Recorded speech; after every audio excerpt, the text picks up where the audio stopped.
Pemirsa sempat bersikeras dan bersikukuh berbohong. Kenapa Barada Richard Eliezer atau Baradae berani jujur di pengadilan? Pengacara Baradae, Roni Talapesi, mengungkapkan alasan di balik kejujuran kliennya itu. Sebelumnya Baradae mengaku ketakutan dan terpaksa mengikuti skenario buatan Ferdy Sambo. Baradae mengaku batinnya terus tertekan karena berdusta namun takut kepada atasannya Ferdy Sambo.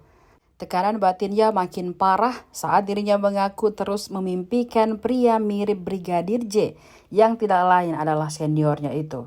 Seketika ia membuka rahasia kebohongan Ferdy dan istrinya Putri Chandrawati.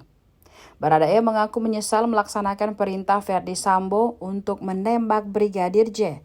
Kini dia menjadi juru kunci kematian rekan sesama ajudannya itu. Belum usai perjuangannya, pasalnya Baradae bersama pihak Brigadir J sedang berusaha mengembalikan nama baik korban. Pasalnya korban disebut terpaksa dibunuh karena melecehkan ibu Putri Chandrawati. Sementara keyakinan Baradae hal tersebut hanya fitnah belaka.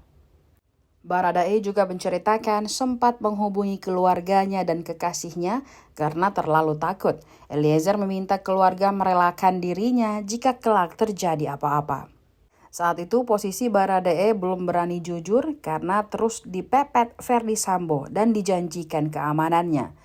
Namun nyatanya saat itu Ferdy Sambo justru menyalahkan Baradae sepenuhnya.